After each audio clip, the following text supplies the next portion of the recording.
Hello everyone, I am Left, and today I want to make a video for you guys to detail all of the balance changes that are coming out in update 3.3 of Vainglory, which will be tomorrow after I'm done making this video.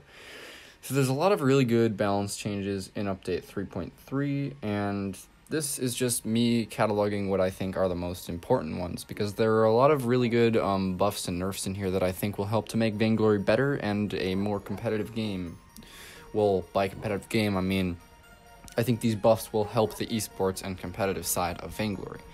So let's get right into it with first on the list is what I think is the most important balance change in this whole update, the Ghost Wing buff. The extra damage to structures is being reduced from 25% to 15%, and the barrier granted by Ghost Wing is being reduced from 100 plus 40 to 60 plus 40. So you're only going to have maximum of 100 Ghost Wing barrier when you get Ghost Wing now, and you won't be able to do as much ridiculous damage to structures as you could before. So these changes are really good, because honestly, the VPL preseason was not balanced at all. It's just like one team gets a couple kills early game, that team groups up around Ghost Wing, they take Ghost Wing, they push down all of the turrets and win in 12 minutes because there's no margin for error when you're playing against the top 2 or 3 team in the VPL. They take one thing, and then with that they take everything else. And patch 3.2 allowed them to snowball that so easily. There was no way they could choke usually, unless the team was bad, you know. But these Ghost Wing buff nerfs are going to help alleviate that, and I think we'll be seeing a lot longer games across the board. So moving on into the heroes, let's talk about Baron. His jump jets, the cooldown reduction for basic attack has been increased from 8% per basic attack to 15% per basic attack. I'm not really sure why they did this. I thought Baron was in an okay spot where he was, but obviously this isn't a buff that's going to take Baron instantly to always ban best hero in the game tier. I guess it's just a quality of life change that was intended to make Baron a little bit easier to play, since a lot of people can have trouble with him. Next, moving on, Blackfeather's Feint of Heart. The cooldown was reduced from 10, 9.5, 9, 8.58 to 9, 8.5, 8, 7.5, 7. So across the board, we're going to be seeing lower cooldown on Feint of Heart. And then Rose Offensive. The charge time was decreased from 60, 55, 50 to 45, 40, 35. So maybe more of an incentive for weapon power Blackfeathers to actually max their ultimate, but I wouldn't count on it. It's still probably best to max your A and B on weapon Blackfeather. The Feint of Heart changes, in particular, I don't really know where they're coming from with that, because once Blackfeather gets to his power spike, he's got that Feint of Heart overdriven, and he can just keep resetting the cooldown. So I'm not really sure what the point of those cooldown changes is, or are maybe just to make it a little bit better for Blackfeather in the mid game. Moving on, the nerf that I think you've all been waiting for, Celeste. Heliogenesis. Damage has been decreased across the board from 80, 135, 190, 245, 300 to the new values 80, 130, 180, 230, 280. So also, Supernova Crystal ratio has been decreased from 200% to 170%. And lastly, the Solar Storm travel speed has been decreased. We saw way too many professional Celestes chuck just randomly throwing out Solar Storm whenever a fight was about to start so that they could just have the enemy carry with the travel speed. There was no time to get out of the way. So this is probably a targeted nerf towards those Celestes, starting all over and chuck. I'm happy with these Celeste nerfs, although I'm a little bit worried they're going to put her into never used tier. Churnwalker's Hook and Chain. Travel speed has been increased, but the damage has been decreased, going from 2% at all levels and then 3% on overdrive to 1% at all levels and then 2% at overdrive. So I guess they're just trying to lower the skill floor of Churnwalker. I think if I was SCMC, I think they probably still have a too low of a win rate for Churnwalker in low tiers, so they're probably trying to make him a little bit easier to play to even that out.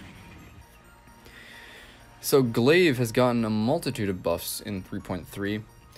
First of all, his attack speed per level has been increased from 1.2 to 2%. This means that he gains 2% attack speed for every level, so once he gets to level 12, that's an extra 24% attack speed if you don't build any. Twisted Stroke, the cooldown has been reduced at all levels. Now it is 6 seconds at level 5.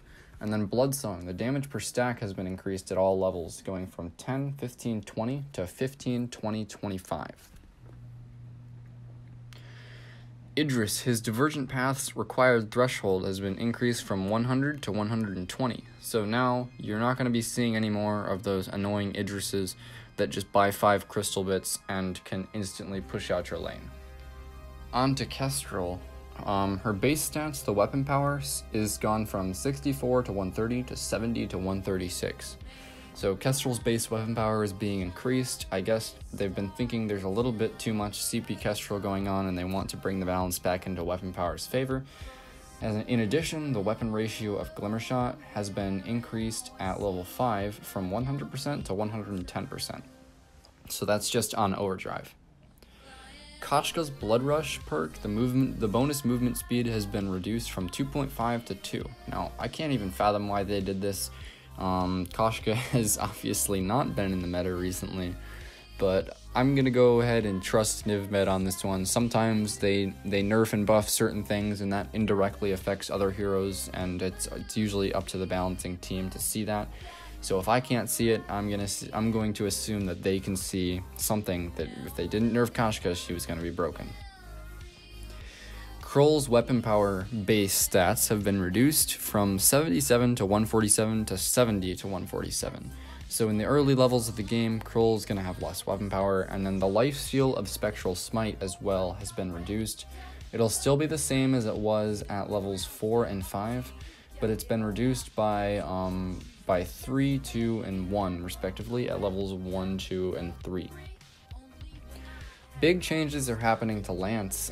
His attack speed item scaling as a result of his perk has been increased from 50% to 75%. So Lance will be attacking faster if you buy attack speed items now. And then he's also actually going to be gaining attack speed per level now. Before it was 0% and now it's going to be 2% per level. So Githian Wall's weapon ratio has been increased from 100% to 120%. And then, in addition, Combat Roll now actually has a weapon ratio on the basic attack afterwards. It's gone from 0% to 30%. Cooldown of Combat Roll has gone from 8.64 to 6.4.53, as well as the stamina cost of Combat Roll 30.25.20 to 25.20.15. Lyra's perk has been changed. The empowered shot, if she holds her ground, has been increased the crystal ratio from 70 to 80%, and then the damage crystal ratio of Imperial Sigil has been reduced from 120% to 100%. Maline's Light Ribbon's damage has been reduced across the board, and then for Enchanted Transformation, the cooldown has been increased from 5.4.3.2 to 6.5.4.3. As well as the slow on her light form empowered basic attack has been decreased at all levels except level 1, and the damage of her empowered dark form basic attack has been decreased at all levels except for level 1.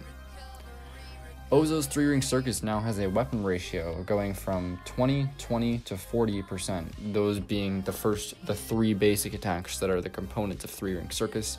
They now have 20, 20, and 40% weapon ratios.